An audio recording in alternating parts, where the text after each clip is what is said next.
we can't do as good a job as we could do with the Americans on side, fully on side. But Russia is not 10 feet tall either. Its military force has taken a real beating in this war. It will take them time to recover. The fact that Ukraine has done so well in holding off the Russians for so long is a testament to Ukrainian strength, but it's also a testament to key Russian weaknesses. So it's credible to imagine that scenario. In many ways, the blockages are as much psychological as anything. Since the 1950s, we've all been used to assuming the Americans will be there, and we are there as cheerleaders. And now I think Europeans are going to increasingly be going to have to take the lead with the Americans in support. And maybe Ukrainians can teach us some lessons in that regard. And we are here today at the Labour conference. We've heard speeches from David Lammy, Foreign Secretary of the UK, John Healey, Defence Secretary. They've both reiterated that dedication and support to Ukraine. I think it's the $3 billion they've now promised in addition. And they've stuck to the line to support Ukraine for as long as it takes. That line has been attacked, criticised by some for being, in a way, too vague. But is that more careful, verbal approach needed when things like deep strikes into Russia are being discussed behind the scenes? There's a danger in defence when you're fighting a war of being too public of what you're doing. I mean, it's each side, we're reacting to what the Russians are saying and doing, and they're doing the same. We need to keep the element of surprise. We need to keep adaptability. Deterrence relies on clear signals, but it also relies on a degree of ambiguity. So as long as it takes, of course, is ambiguous. What does that mean? What is it? And President Zelensky, of course, is playing an ambiguous game as well. He's asking for everything he can get. He appeals to our public opinion, and when we're divided, he sees that and tries to achieve things in his own country's interests. Our interests are not exactly the same as those of Ukraine. Ukraine would like us to be fighting on the front line with him, British troops and American troops. But our governments have, I think quite rightly, assessed so far that that's a risk we're not prepared to take.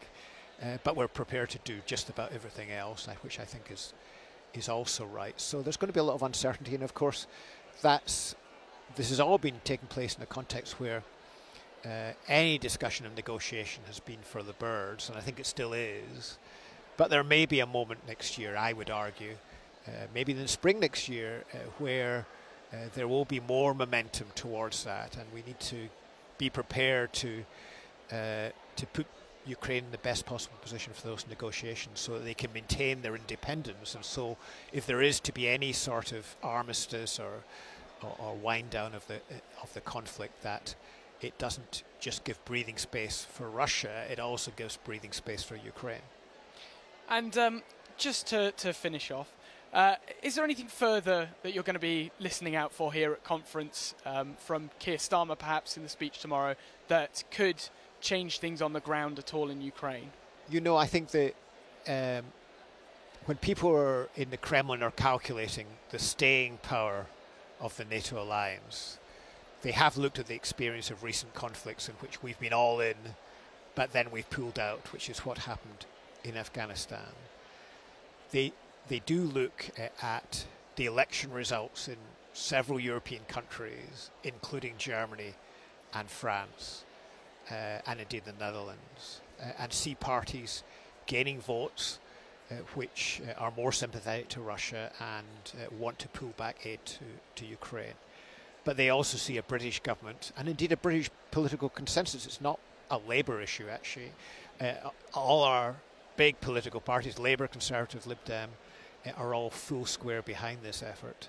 So the UK is going to be a critical part of persuading Putin that Europe is not for changing. Of course, the countries of Northern Europe, the Scandinavians, Norwegians, Swedes, Finns, and indeed the East Europeans have always been very strong on the Ukraine question because of geography. But the fact that the UK is with them, I think, is making a real difference.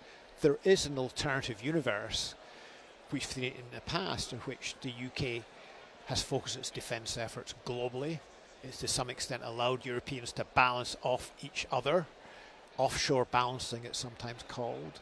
But that's not the approach the UK is taking. We are in it. We're committed to European security, and that's, I think, a very important signal which I hope we continue to send. If I were in the Kremlin with the information I can see, I would say that I still have a plausible path to victory. It's not at all guaranteed, maybe not even probable, but it is plausible, and it would be such a geostrategic victory for Russia, such a gain for the credibility of the Russian leadership to their own people, and fundamentally for most Russians, Ukraine is part of historic Russia. It's been part of the Tsarist Empire for a long time. Ukrainian nationalism has, of course, also always been there. But the Russian Empire has involved for centuries the subjugation of other peoples, and Ukraine has been central to that. And a lot of intermarriage and significant number of Russian speakers in Ukraine, including, of course, President Zelensky himself. So achieving that would be such a gain for Putin, but it may be out of his grasp, and I think it's very much in our interest in the UK and other European countries to ensure it remains outside his grasp. This is not a battle for Donbass. This is not a battle for Crimea. Russia had large part of the Donbass and Crimea already. They didn't fight this war in order to gain a little bit more of Donbass. They fought it because Russia believes, Putin believes, that Ukraine must be subjugated and subordinated, perhaps fully integrated into Russia, or at least most of Ukraine. As long as Odessa and Kyiv and other main cities to some extent, but most of all those, are out of Russia's grasp, Ukraine can continue as a modern state, a state which will be even more antagonistic to Russia, much more antagonistic to Russia than it was in the past. And that's a strategic loss which any Russian regime will find hard to stomach. This week we saw the start of an apparent long-range strike campaign into Russia by Ukraine. Does that suggest Ukraine are maybe more confident that they will soon be able to use missiles like Storm Shadow against Russia? No, I don't think they're very connected. The Ukraine has been using its own weapons. It's important to remember that Ukraine develops and uses highly effective weapons which they've produced themselves, as well as the weapons being provided by the West. We focus on the latter, but the former are equally important. And of course, this very successful destruction of an ammunition depot using a Ukrainian capabilities shows that the Ukrainians aren't sitting waiting for British or American supplies. But of course, long-range strike can make a difference because it means that the Russians can't have a sanctuary which isn't hit, so it complicates their ability to supply the front line. And if they get it wrong, as obviously they did in this case, they will lose a lot of kit, a lot of ammunition, which would otherwise be appearing on the front line 2, 3, 4 weeks later. So that's a very important part of modern warfare, especially since the Russians have very substantial capability of hitting Ukraine behind its front lines. And if Ukraine can't do the same, then it puts it at a considerable disadvantage. On the specific issue of Storm Shadow, of course, we provided significant numbers of Storm Shadow, as have the French, to Ukraine already. The stocks of those are going down. It's not a weapon you can use in large numbers. It's a very potent weapon, but it has to be rationed.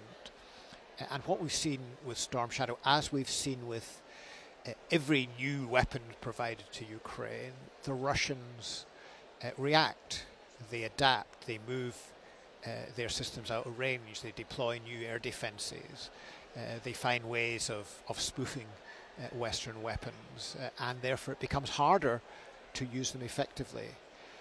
And one of the strange characteristics of this conflict, really from the beginning, is the way in which we've had our Western debates about whether or not to provide new weapons in public, giving the Russians plenty of notice that a decision it may be imminent. And in this case, I think there's quite a lot of evidence that the Russians have already been adapting and moving some of their systems out of the range of Storm Shadow, were this enhanced authority to strike further behind the Russian borders were to be granted.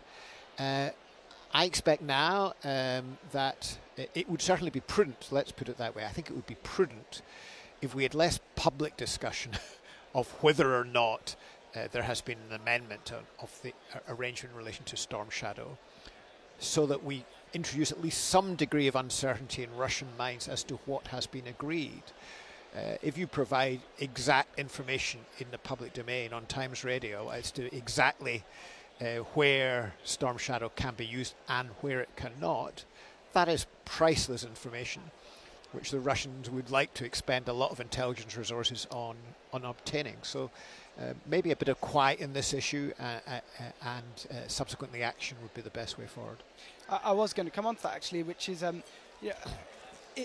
is there a risk there of in a way repeating the mistake of the Taurus missile, which some have criticised Germany's adamance in coming out and simply saying, no, we're not going to let them use that missile, clearly showing the Russians, it's not going to happen.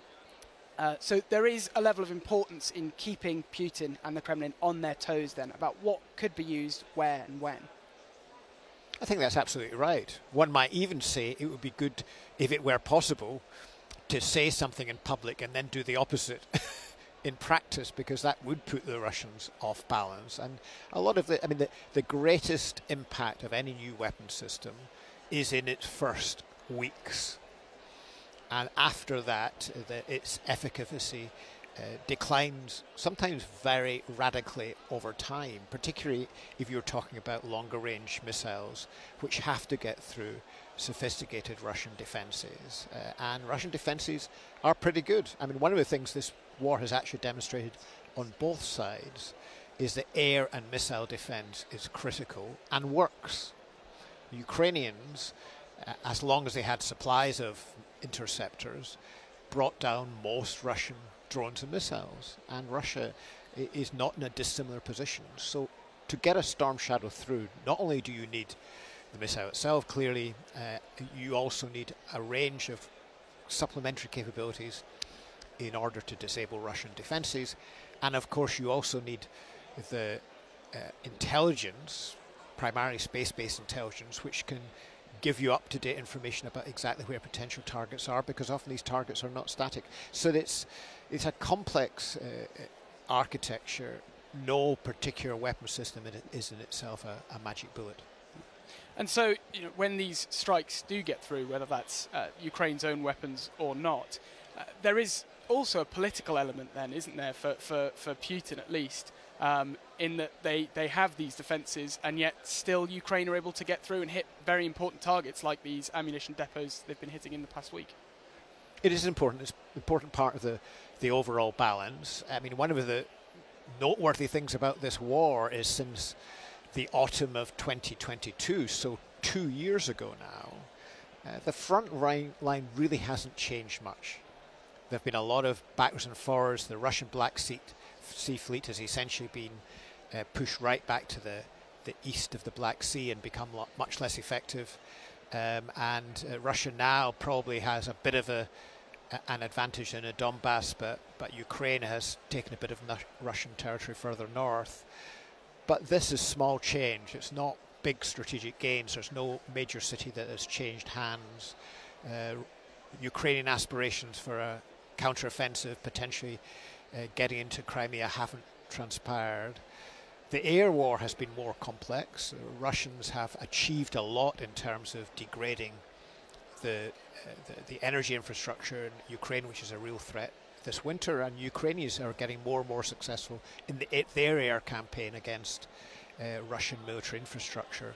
But neither of those is changing yet, the situation on that long front line, because on land, defence is dominant when you've got prepared defences, which both sides have. It's not to say that one side might not at some stage break through, but it's a bit like the Western Front in World War I, which was relatively static for quite a long period of time until the Germans essentially ran out of resources. For more news on the war in Ukraine, early access to our videos, live streams, and members-only Q&As, sign up for a Times Radio membership at the link in the description. Goodbye.